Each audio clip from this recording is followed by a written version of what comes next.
আচ্ছা, তাইলে বৃত্তের ব্যাস কোনটা? বৃত্তের ব্যাস হচ্ছে গা পরিধির ডাবল। বৃত্তের ব্যাসকে হচ্ছে গা আমরা, বৃত্তের যে ব্যাস আছে, বৃত্তের ব্যাসকে হচ্ছে গা আমরা ডি দ্বারা প্রকাশ করি সাধারণত। বৃত্তের ব্যাসকে হচ্ছে আমরা ডি দ্বারা প্রকাশ করি, অর্থাৎ হচ্ছে ডায়ামিটার। বৃত্তের ব্যাসের ইংরেজি হচ্ছে ডায়ামিটার, ডায়ামিটারের ডি। আর ব্যাসার্ধের ইংরেজি হচ্ছে রেডিয়াস, রেডিয়াসের হচ্ছে আর দ্বারা প্রকাশ করি। তাহলে ডি হচ্ছে গিয়া, বৃত্তের ব্যাস হচ্ছে গিয়া 2r, অর্থাৎ ব্যাসার্ধকে যদি 2 দ্বারা গুণ করি তাইলে হচ্ছে আমি ব্যাস পাবো। তাইলে এখানে এই লাইনটার কথা যদি চিন্তা করি, এই ব্যাসার্ধটার ঠিক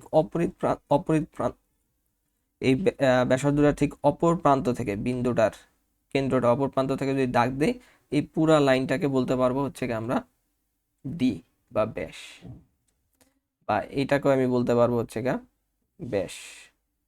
এটা হবে কি আমাদের ব্যাস। এই হচ্ছে গা বৃত্তের ব্যাস, অর্থাৎ বৃত্তের ব্যাসার্ধকে 2 দ্বারা গুণ করলে হচ্ছে আমি বৃত্তের ব্যাস পেয়ে যাব।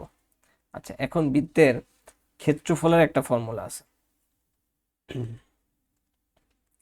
বৃত্তের ক্ষেত্রফলের একটা ফর্মুলা আছে। বৃত্তের ক্ষেত্রফলের ফর্মুলা হচ্ছে পাই আর স্কোয়ার।